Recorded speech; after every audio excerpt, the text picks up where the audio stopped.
Una lectura primero y luego entonces vamos a tener la exposición de la enseñanza que se refiere a esta lectura naturalmente. Hechos capítulo 27.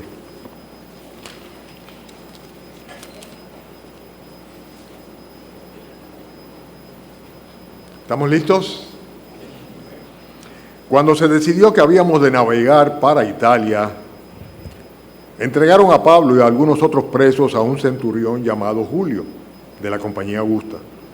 Y embarcándonos en una nave adramitena que iba a tocar los puertos de Asia, zarpamos, estando con nosotros Aristarco, macedonio de Tesalónica. Evidentemente es el apóstol es el apóstol Lucas el que está narrando, ¿verdad? Recuérdense que Lucas acompañó a Pablo en este viaje que vamos a leer hoy. Dice, al otro día llegamos a Sidón y Julio, tratando humanamente a Pablo, le permitió que fuese a los amigos para ser atendido por ellos.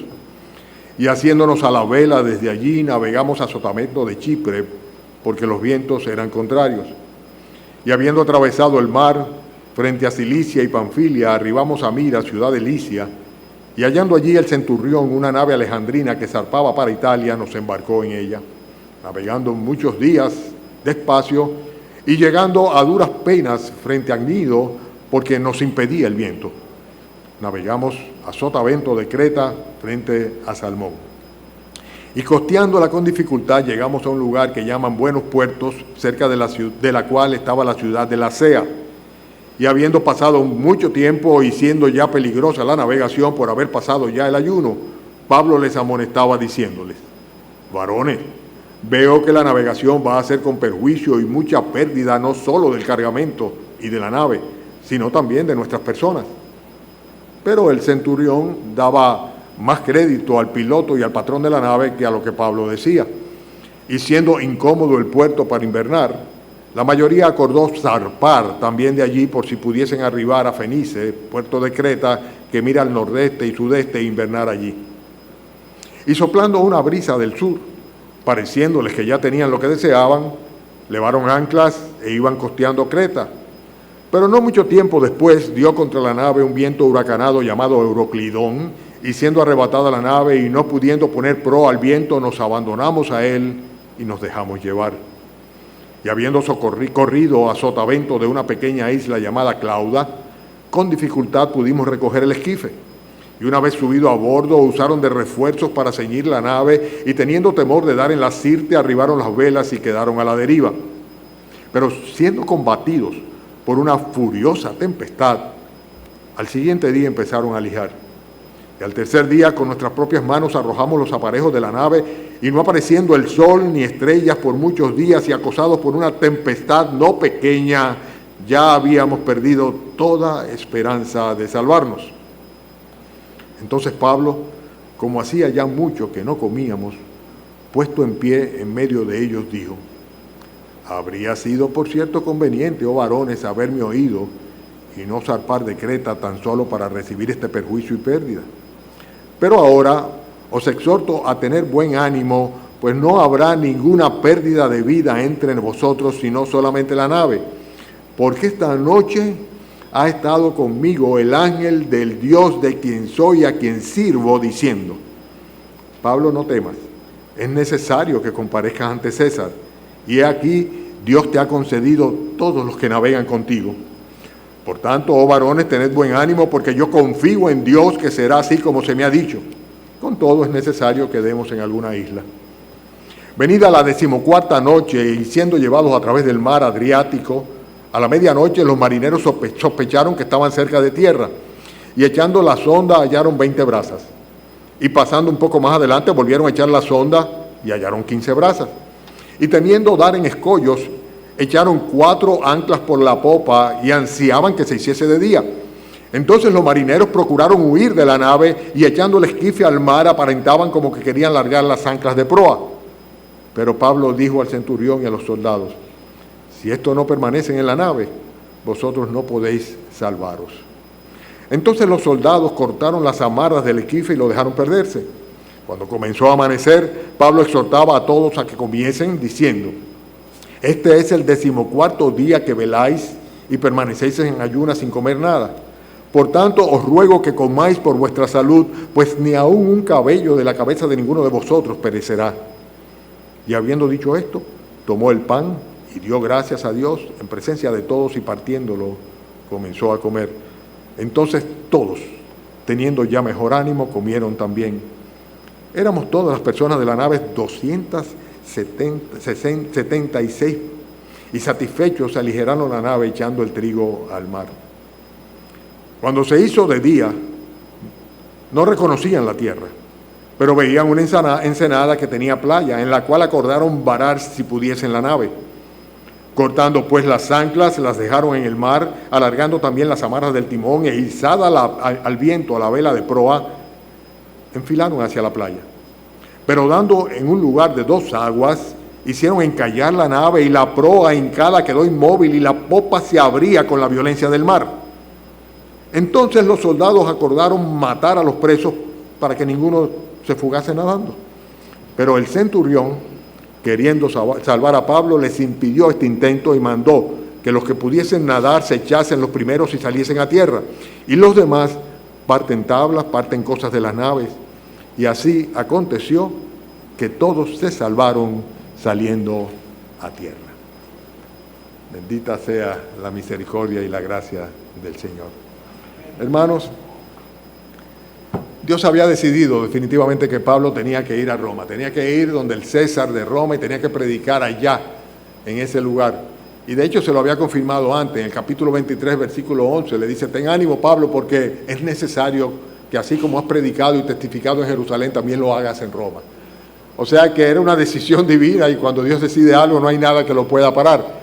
Pero, sin embargo, aparecieron una gran cantidad de problemas y vicisitudes. De hecho, ya Pablo tenía años de cárcel. Había llegado a Jerusalén y lo habían tomado preso. Y habían pasado los años y seguía preso todavía. Y a pesar de que había apelado al conocimiento de César porque los judíos querían matarle, asesinarle pura y simplemente, con argumentos completamente falaces, sin embargo, no se acababa de realizar el envío de aquel prisionero romano ante el César para ser juzgado.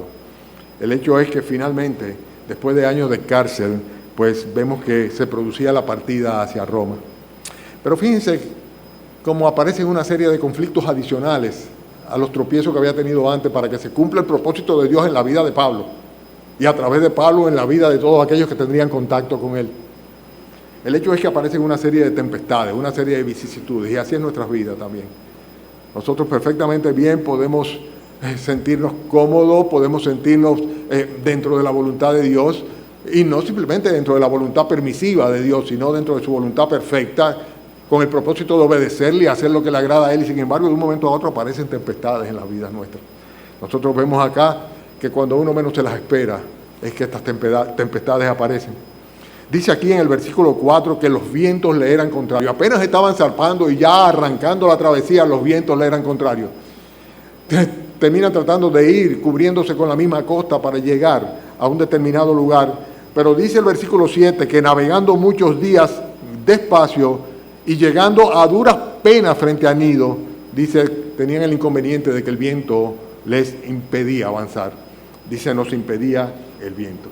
Y en el versículo 18 también, fíjense como de una manera ya definitiva, dice que ellos estaban siendo combatidos por una furiosa tempestad.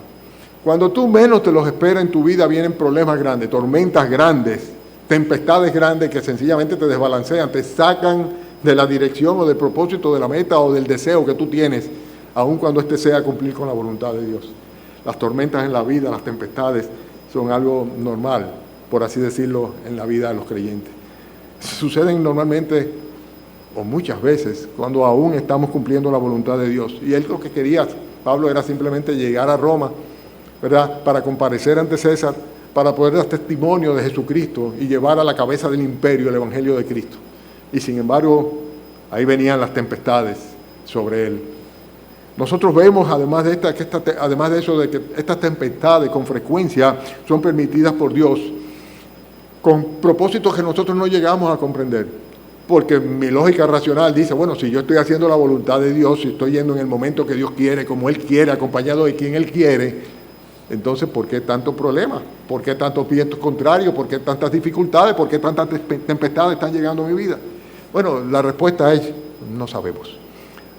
Ni Lucas lo sabía, ni tampoco lo sabía Pablo. Simplemente estaban descubriendo que el trayecto para cumplir la voluntad de Dios iba combinado con una serie de dificultades o tempestades o problemas grandes, que no iba a ser tan fácil como simplemente que iba a ir todo un contingente militar a llevarlo desde Jerusalén a Cesarea, como fue el momento en que fue rescatado porque los judíos lo querían matar. Simplemente Dios permite con frecuencia que, a pesar de que estemos cumpliendo con su propósito y voluntad, estas cosas vengan. ¿Por qué? El apóstol Pablo decía, oh profundidad de la riqueza, de la sabiduría y de la mente de Dios. Cuán insondables son sus juicios e inescrutables sus caminos. Los caminos del Señor no los comprendemos. ¿Por qué te pasan esas cosas a ti, mi hermano, mi hermana? Cuando tú lo que quieres es agradar a Dios, ¿por qué tienes que pasar por esta serie de circunstancias? Problemas familiares, problemas económicos, problemas de salud, problemas, vientos en contra, tempestades.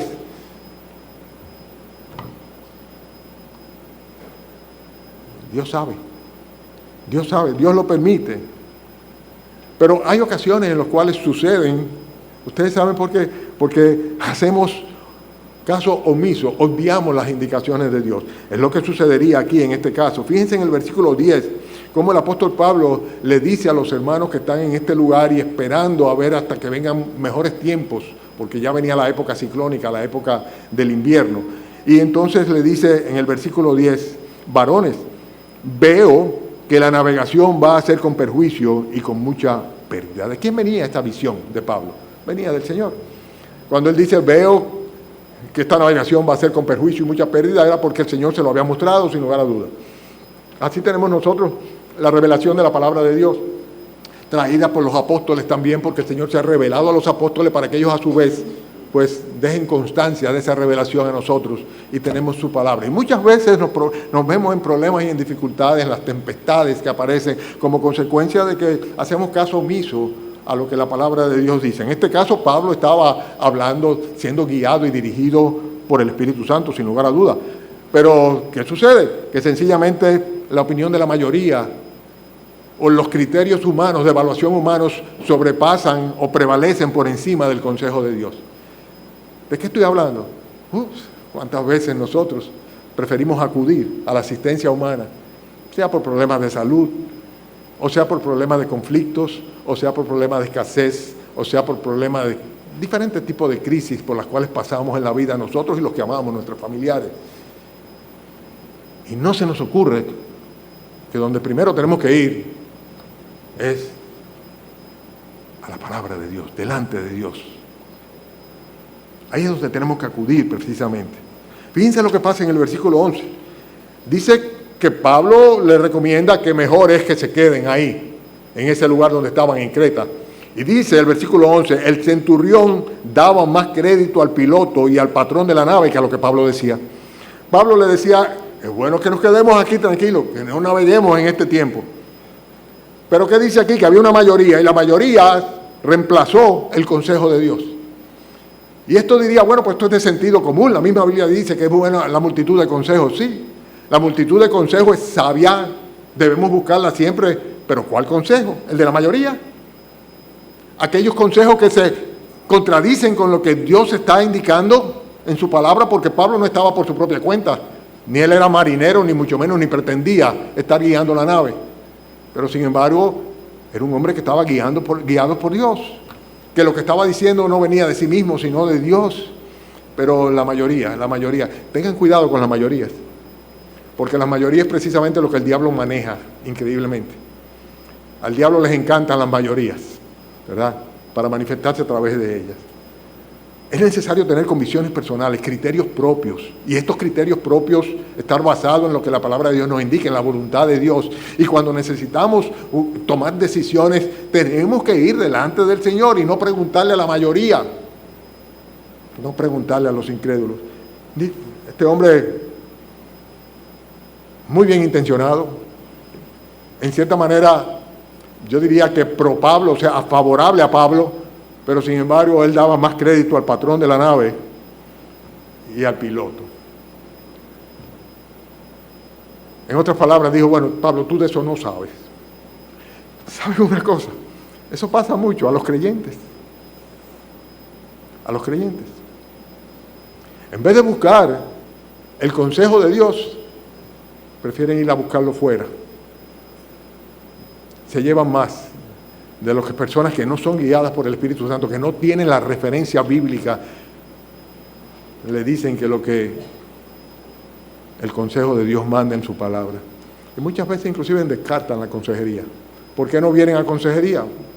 Cuando uno viene a ver ya tienen un lío enorme, ya están con los vientos en contra y ya están zozobrando y la nave partida en pedacitos, encallada, porque sencillamente a tiempo no dieron la oportunidad de que se le dijera, mira, la Biblia dice tal cosa. Prefirieron lo que la mayoría le opinó o lo que aquellos peritos, patrón y pilotos de las naves recomendaban. Son ocasiones en las cuales se agrava la cosa al punto tal de que parece que no hay ninguna salida. Estoy ahora en el versículo 20. Dice que no apareciendo ni sol ni estrella por muchos días y acosados por una tempestad no pequeña, dice, ya habíamos perdido toda esperanza de salvarnos. Lucas dice, ya pensábamos que no nos íbamos a salvar. Y en esta circunstancia precisamente es cuando más que nunca tenemos que priorizar el consejo de la palabra de Dios, todo el consejo de la palabra de Dios. Fíjense la reacción de Lucas. Lucas dice, parecía que no teníamos esperanza de salvarnos. Está contando retroactivamente, ¿verdad?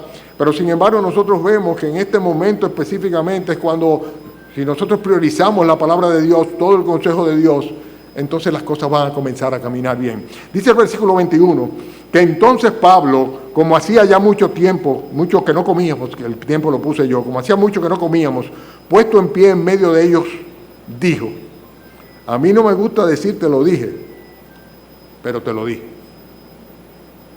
Lo ven ahí, lo dice el versículo 21. No es eso lo que dice. Hay algunos de ustedes que no tienen sus Biblias. No están proyectando, no. Así que miren sus Biblias. Ni siquiera a mí, miren sus Biblias. Dice, entonces Pablo, como hacía ya mucho tiempo que no comíamos, puesto en pie en medio de ellos, dijo, habría sido por cierto conveniente, oh varones, haberme oído y no zarpar de Creta, tan solo para recibir este perjuicio y pérdida. Ya Pablo habría pasado por otros naufragios. En 2 de Corintios él dice que tuvo 3 veces naufragio en alta mar y en una ocasión estuvo sin esperanza. No sabemos si esta era una de esas ocasiones o fueron 3 ocasiones adicionales a las que estaba sucediendo ahora. Sin embargo, Pablo no pretendía ser de ninguna manera un perito navegador, ni mucho menos, pero sí tenía el mensaje de parte de Dios, sí tenía la guía de Dios. Y nosotros vemos que el prisionero Pablo se va a convertir en líder de esta travesía, de esta trágica travesía, porque iba a ser trágica y pudo haber sido peor si no hubiera sido por la misericordia del Señor. El hecho es que cuando todos estaban, incluyendo a Lucas y los que le acompañaban a Pablo, completamente desesperanzados y atemorizados, lo vemos nosotros en el versículo 20, hay un solo hombre que se mantiene libre de ansiedad, sin dudas, sin temores, a pesar de haber pasado por circunstancias de alto riesgo y estar pasando de nuevo por ellas. Pablo tenía su confianza en el nivel máximo. En esa situación, Pablo estaba más firme que nunca, más confiado en el Señor que nunca. ¿Por qué lo digo? Versículo 25. En el versículo 25, fíjense lo que dice él. ¿Tienen sus Biblias? Dice, por tanto, oh varones, tened buen ánimo, porque yo confío en Dios. Los demás estaban desesperados, ya no tenían esperanza. Dice, habíamos perdido toda esperanza de salvarnos, dice Lucas. Pero sin embargo dice, tened ánimo porque yo confío en Dios que será así como Dios ha dicho o como se me ha dicho. Su confianza estaba basada en que Dios le había dicho que no habría pérdida de vida. Dios se lo había dicho. Y estaba completamente seguro de eso. La diferencia entre la actitud de Pablo y la de los demás era precisamente lo que se comprende a la luz de la afirmación que él hace en el versículo 23. Por favor, búsquenlo, porque todo el sermón de esta mañana consiste en este versículo 23. Hasta ahora yo he estado solamente dando la introducción, así que muévanse de un lado a otro, si quieren párense, vuelvan y siéntense, porque ahora es cuando vamos a predicar el mensaje de esta mañana. Toda la confianza del apóstol Pablo, toda la paz que tenía, toda la seguridad que tenía en una situación en la cual había 200, ¿cuántas personas? ¿Se recuerdan? 200, qué sé yo cuántas, 270 y pico, casi 300 personas había en el barco. Y había un solo hombre que estaba en paz, confiado, porque sencillamente él dice, yo confío en lo que Dios me ha dicho, en lo que Dios me ha dicho. Y fíjense que en el versículo 23 él explica el porqué. Dice, porque esta noche ha estado conmigo el ángel. ¿Qué ángel? El ángel del Dios de quien soy y a quien sirvo. El dueño de Pablo y el Señor de Pablo había estado con él. Él confiaba absolutamente de que su dueño y Señor estaba en pleno control. No era simplemente una frase como la tenemos hoy día gastada, que cada vez que vemos a una persona, puede ser incrédulo, puede ser creyente, puede ser en una situación de vida o muerte o lo que sea, siempre decimos, Dios está en control. Sí, sabemos que Dios está en control. Sí, sabemos. Aun cuando el diablo reina en este mundo, es el príncipe de la potestad del aire, Dios sigue en control, claro que sí. Pero sin embargo son muchos los que se pierden. Son muchos los que se pierden. Pero Pablo estaba completamente seguro. ¿En qué consistía la seguridad de Pablo? De que él tenía un dueño y él tenía un señor. Y ese señor era en el cual él depositaba su confianza. Fíjense, no se trata de reconocer que Dios es dueño y señor, sino es el hecho de que Dios sea tu dueño y tu señor. Ahí es que está la diferencia. Ahí es que está la diferencia. El Dios de quien soy y a quien sirvo. Esa es la expresión del apóstol Pablo. El Dios de quien soy y a quien sirvo. ¿Qué implica el ser de Dios? Y ahora entramos en el meollo del mensaje de esta mañana. ¿Qué implica el ser de Dios? Queremos ser como era Pablo. Evidentemente, el ser de alguien, en este caso el ser de Dios, indica o da un sentido, determina un sentido de propiedad. Si somos de Dios, Dios se va a ocupar de lo suyo. Nosotros nos ocupamos de lo nuestro, ¿verdad? Y de los nuestros. ¿Ustedes creen que el Señor no se va a ocupar de los suyos? Aquel que dijo, mis ovejas oyen mi voz y yo las conozco y me siguen y yo les doy vida eterna y no perecerán jamás ni nadie las arrebatará de mi mano. ¿No se va a ocupar Dios de ti si ciertamente tú eres parte de su propiedad? Alguno dirá, bueno, lo que pasa es que todos somos hijos de Dios. En ese sentido, ninguno debería tener temor. No, no te confundas. Porque el ser de Dios implica también o determina tu identidad y tu naturaleza. No en vano le dijo el Señor Jesucristo a los fariseos, vosotros sois hijos de vuestro padre el diablo, porque los deseos de vuestro padre queréis hacer. A hijos de Dios y hijos del diablo. Pero dice la Escritura que a todos los que reciben a Cristo por medio de la fe en su nombre, Él le da la potestad, el derecho. La patria potestad, podríamos decirlo en términos humanos, el derecho de ser hijos de Dios. Entonces la primera cosa que tenemos que preguntarnos, ¿somos realmente de Dios? ¿Somos realmente hijos de Dios? En el caso del apóstol Pablo no había ningún tipo de duda. Él dice, es el Dios de quien soy. Yo soy de Él, yo soy propiedad del Señor. Yo tengo la naturaleza y la identidad completa con Él. Pero no solamente eso, sino que ser de Dios determina el valor que tú y yo tenemos y la importancia que delante de Él tenemos. No es cierto que todos los hombres son igualmente aprobados por Dios.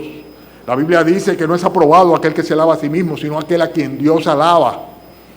Somos algo y valemos de algo si el Señor lo considera así. Si no, absolutamente no servimos para nada. Nuestra importancia es nula. Por mucho que nos creamos que somos, que podemos. Pero si somos de Dios, si somos de la familia de Dios, si tenemos el DNA, ¿qué se dice? De Dios, el ADN. El DNA debe ser otra cosa.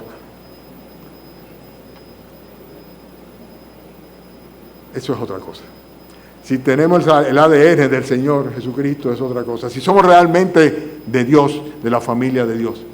O sea que ciertamente El ser de Dios determina de quién somos, o sea, la propiedad que tiene Dios sobre nosotros, la naturaleza nuestra, la identidad de nosotros, el valor que tenemos delante de Dios y además de esto, la ascendencia propia nuestra.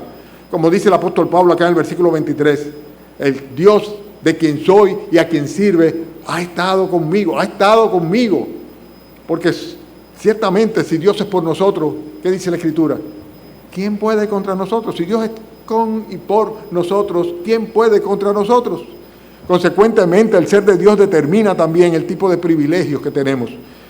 Por ejemplo, en el versículo 23 dice que este Dios que ha estado con él le había concedido aún más. Por eso determina también nuestra identidad con el Señor, el tipo de privilegio que recibimos. O sea que implica resguardo, implica protección. Versículo 24. Dios te ha concedido. Evidentemente, Pablo estaba orando e intercediendo por los demás, por la vida de aquellos que le acompañaban en el viaje. Esa oración intercesora de Pablo fue respondida y le dice el ángel, Dios te ha concedido no solamente tu vida, sino también de las que andan contigo. De los que andan contigo. Hermanos, ser de Dios lo es todo. Ser de Dios lo es todo. El Dios de quien soy. Pablo decía, yo soy de Dios. Consecuentemente yo estoy claro, decía él, de cuál es mi compromiso delante del Señor. Pablo va a indicar claramente que por todos murió Cristo para que los que viven ya no vivan para sí, sino para aquel que murió y resucitó por ellos. Hablando de los creyentes. Consecuentemente lo que Dios espera de nosotros es que tengamos un compromiso de vivir santamente y que estemos bajo sujeción de Él. Porque si somos de Dios, tenemos necesariamente que estar unidos a Él en todo momento. ¿Qué fue lo que dijo el Señor? Separados de mí, le va a ir muy bien, ¿verdad? Dijo, nada podéis hacer. Separados de mí, nada podéis hacer. Todo pámpano que en mí no lleva fruto, dice, será cortado y echado fuera. Hay que estar pegado al Señor, unido con el Señor, dependiendo del Señor, en sujeción al Señor, si es que somos del Señor. Y es precisamente lo que estábamos viendo nosotros en la vida de Pablo, lo vemos a lo largo de toda la Escritura del Nuevo Testamento. Pablo sabía muy claramente que no solamente el ser de Dios determinaba el sentido de propiedad, su naturaleza y su identidad, el valor que tenía delante del Dios eterno, su ascendencia, sus privilegios, sus compromisos. ¿De qué estoy hablando yo? Estoy hablando de que con quién tú cuentas en los momentos de problema. Cuentas con el hecho de que si Dios es por ti, no hay ninguna posibilidad de que nada vaya en contra de ti, porque Él es tu amparo y tu fortaleza y tu pronto auxilio en las tribulaciones. ¿Cuentas con eso realmente? ¿Vives una vida sujeta al Señor, en santidad, agradándole en todo, viviendo para Él, para aquel que murió y resucitó por ti? Porque si eres de Dios, no solamente lo que hemos mencionado, sino que además de eso tu destino está sellado, completamente sellado. Independientemente de las tempestades que vengan sobre tu vida, de la situación por la cual tú estés pasando, el ser de Dios va a determinar necesariamente el llegar o no a Roma. Y estoy haciendo alusión a un mensaje que hace tal vez meses predicamos en cuanto a ir a Roma. Si ir a Roma es llegar a la presencia del Señor en el reino de los cielos, donde todo el mundo dice que los caminos llevan, pues para ir a Roma es necesario definitivamente que seamos de Cristo. El Señor le dice a Pablo, es necesario que comparezcas ante César. Y si tú eres un creyente, una creyente, un hermano en Cristo, es necesario que comparezcas delante del tribunal de Cristo. Es necesario que comparezcas delante del Señor en su tribunal. En ese momento darás cuenta de lo que hayas hecho, sea bueno o malo, luego que fuiste salvo. Tu salvación no va a estar en juego. Es posible que la nave se desbarate. Es posible que los escollos pues sencillamente sean múltiples y las tempestades furiosas contra ti. Pero finalmente vas a salir a tierra. Vas a verte en la presencia del Señor. Porque la salvación es por gracia, por medio de la fe. El Señor dice, yo les doy vida eterna y no perecerán jamás, ni nadie las arrebatará de mi mano. Si eres del Señor. El Dios de quien soy. Tú podrías decir eso a conciencia. Tú podrías decir a conciencia que tú eres de Dios. que el día que cierres los ojos en este mundo lo vas a abrir delante de Él y le vas a ver cara a cara para permanecer una eternidad junto a Él, todo porque confiaste en Cristo, depositaste tu fe, tu vida, tu alma en Él. Podrías decirlo ciertamente. Pablo decía, ese es el Dios de quien yo soy. Consecuentemente, tranquilos.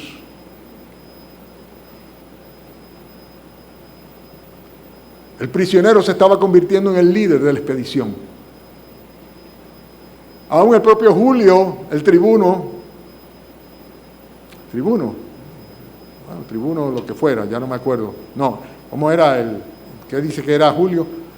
Sí, tribuno. Dice, aún él estaba ya siguiendo las instrucciones de Pablo. Cuando Pablo le dice, no dejes que estas personas se vayan, porque trataron los marineros de irse, abandonar el mar y dejarlos, dijo, es necesario que ellos se queden aquí. Y Julio no permitió. Cuando quisieron matar a los presos, los soldados que iban, dijeron, Julio no se lo permitió tampoco. Pablo de un momento a otro había tomado el liderazgo como consecuencia de la presencia de Dios en él, con el propósito de salvar a aquellos que iban y que siguiera su camino a Roma, porque finalmente él iba a continuar su camino a Roma.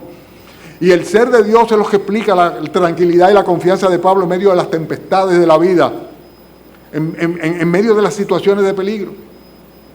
El hecho de que sí es cierto, podemos estar sufriendo, podemos estar pasando hambre. 14 días sin comer llevaba Pablo junto con todos los demás.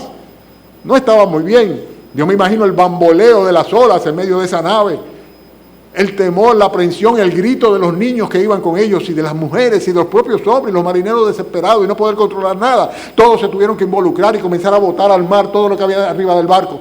Era una situación de mucha tensión. Sin embargo, en medio de esa situación de tensión y de peligro, la tranquilidad de Pablo era el hecho de que él era de Dios, el Dios de quien soy.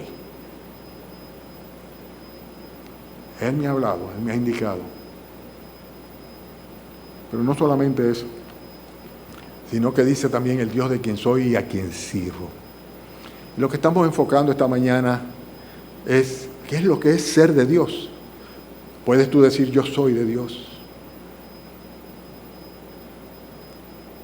Ahora, la segunda parte del mensaje es, ¿puedes tú decir yo sirvo a Dios? El Dios de quien soy y a quien sirvo. Yo sirvo a Dios. ¿Tú podrías decir igual que Pablo? El Dios de quien soy, Él me salvó por gracia, por medio de la fe en Cristo, perdonó mis pecados y yo soy del Señor. Y yo estoy seguro, pastor, de que mi salvación está en las manos del Señor y que aquel que prometió, pues ciertamente nos llevará a su presencia. Él va a completar plenamente la obra que comenzó. Sí, perfecto. Pero Pablo tenía un ingrediente adicional. Él servía a Dios. El Dios de quien soy y a quien sirvo. La palabra es doulos, esclavo, siervo. Eso es lo que está diciendo él. Yo soy un siervo, un esclavo del Señor, del Dios de quien soy. Hay una serie de características que tienen los esclavos. Voy a mencionarlas de una manera superficial para que nosotros podamos evaluar si ciertamente somos siervos del Señor. En primer lugar, el tiempo del esclavo o del siervo le pertenece ¿a quién? ¿A quién? Al amo, a su Señor. Pero con tanta frecuencia yo veo creyentes que profesan ser de Cristo y sin embargo, es que no tengo tiempo, es que estoy muy ocupado, es que no pude, es que tenía compromisos. Pero ven acá, ¿tu tiempo de quién es? ¿Quién te concede el hálito de vida? Por la gracia de quién y por la misericordia todavía puedes respirar y estás en pie. Pero independientemente de eso, ¿no te debes a tu Señor? Cuando se trata de las cosas del Señor, ¿cómo puedes tú echarla a un segundo plano? Porque tu tiempo pertenece a tu Señor, pero no solamente tu tiempo, sino que también el esclavo sabe que su trabajo debe producir no para su propio beneficio, no para cobrar el sueldo a final del mes, sino para agradar a su amo y Señor. Los esclavos no tenían sueldo, su sueldo era la comida y el mantenimiento.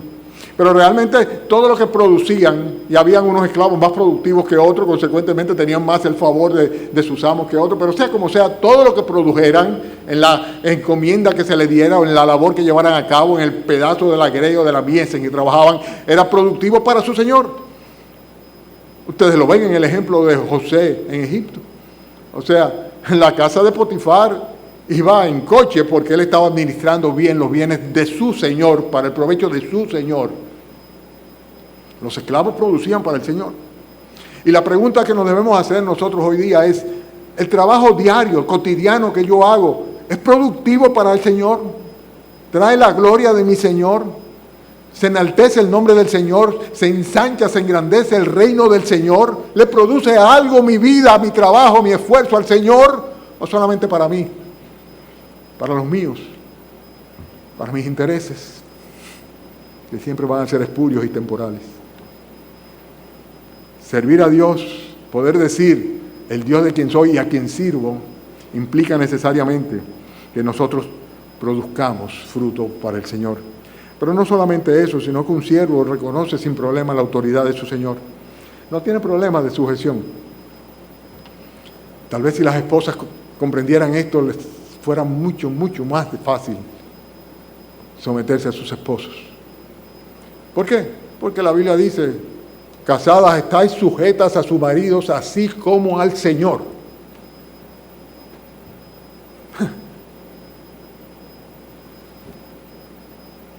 La sujeción a Dios, la dependencia de Dios, el reconocer absolutamente la autoridad de su Señor. Dios es mi Señor y mi amo. Si Dios lo dice, yo lo creo y yo lo hago y no tengo preguntas ni objeciones. Eso es reconocer la autoridad de Dios. Bueno, pero hay que buscar una segunda opinión. Bueno, búscala en términos humanos para otra cosa, pero en cuanto a lo que Dios dice, no hay que buscar una tercera opinión, ni una segunda, ni una primera. Es la de él, punto. Porque el amo habló, dio instrucciones, me dice claramente qué es lo que tengo que hacer. Y si me dice arrepiéntete y conviértete, me arrepiento y me convierto, si es que Él es mi Dios y es mi Señor. Pero no solamente eso, sino que un esclavo, un siervo, como dice Pablo que él era, el Dios a quien sirvo, también tiene una prioridad básica en la vida. ¿Saben cuál es? Agradar a su Señor. Agradar a su Señor. Como aquel siervo que decía, yo amo a mi Señor, y a pesar de que podía optar por la libertad, prefiere quedarse con su Señor porque le ama. Y entonces había que perforarle con lefna la oreja, para que quedara ya definitivamente evidente delante de todos que él había escogido por amor a su Señor no optar por la libertad, sino permanecer como esclavo. Hermanos, un verdadero siervo o un verdadero esclavo del Señor, un Dios a quien le servimos nosotros si somos siervos del Señor, merece absolutamente ser nuestra prioridad en la vida y agradarle a Él por encima de todos. Bueno, pero es que mi marido, sí, tu marido muy bien.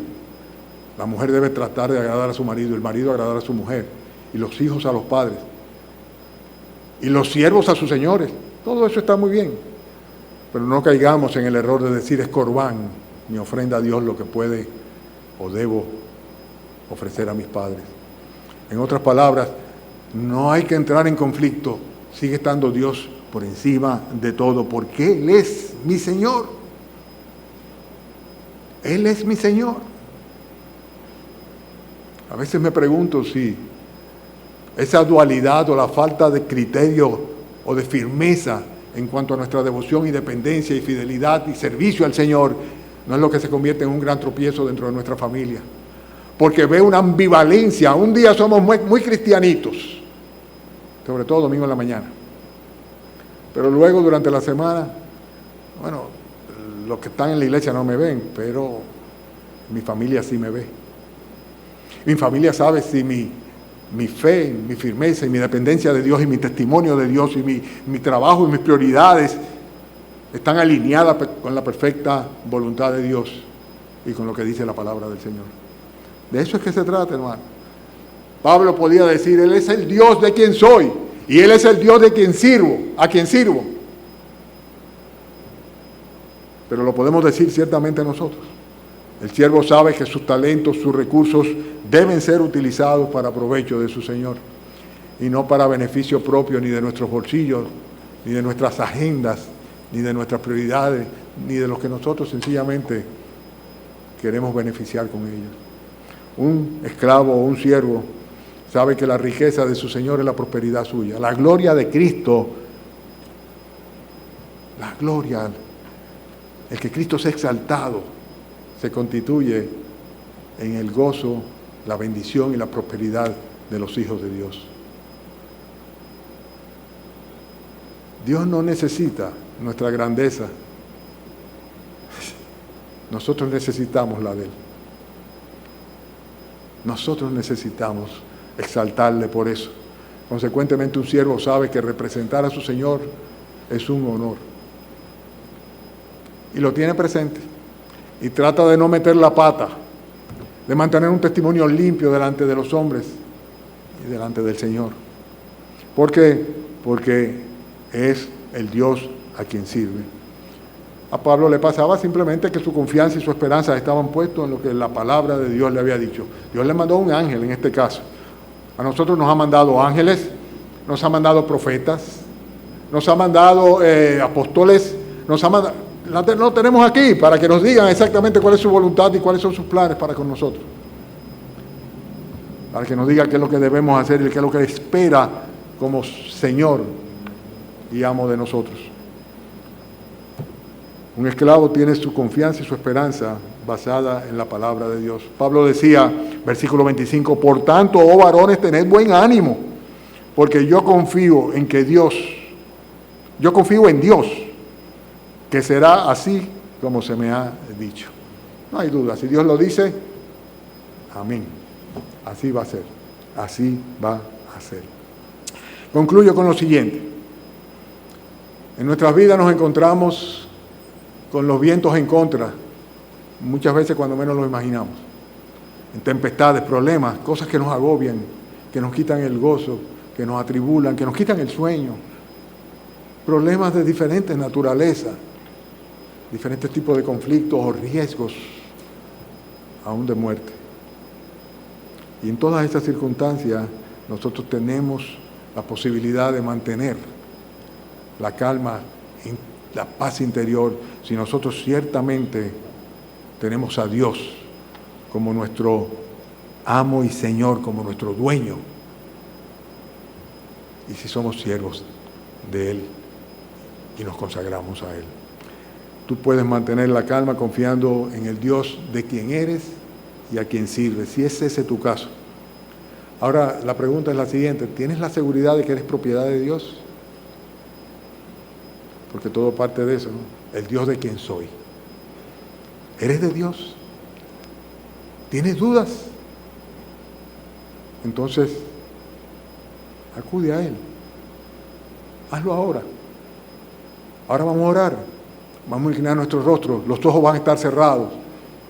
Pídele a Dios que te acoja para sí, que te salve. Dile que Él ve tu corazón, si realmente tú quieres tenerlo como amo y como Señor de tu vida. Si eres sincero o sincera, pues la Biblia dice que todo aquel que invocare de esta manera el nombre del Señor será salvo. Padre, escucha nuestras oraciones, nuestras plegarias, Señor. Oh Señor, gracias por este ejemplo que tú nos legas, Señor, en medio de esta tempestad, esta tormenta, esta situación, Señor, en la cual estaba pasando Pablo con los apóstoles que le acompañaban, Señor. Y gracias, Padre, porque en medio de esas dificultades, el testimonio tuyo en él, Señor, fue suficiente para que tu misericordia alcanzase no solamente a ellos, sino también a todos los que le acompañaban. Oh Padre, tal vez esta mañana algunos de los que están aquí con nosotros en este techo, bajo este techo, en este templo, todavía no tienen la seguridad de que son tuyos, Señor. Pero tal vez esta mañana tú has puesto en su corazón el deseo de serlo. Ten misericordia, Señor. Escógelos para ti. Y conságralos para ti, para tu servicio, Señor. Para que tú puedas ser su dueño y su Señor.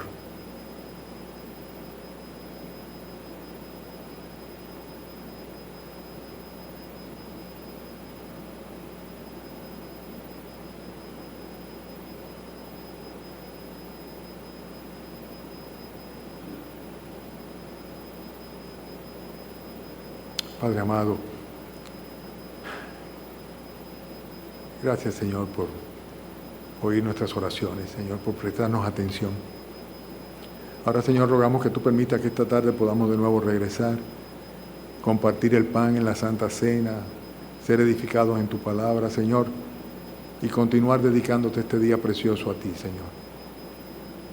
Te rogamos que nos despidas con tu bendición en el nombre del Señor Jesucristo. Amén.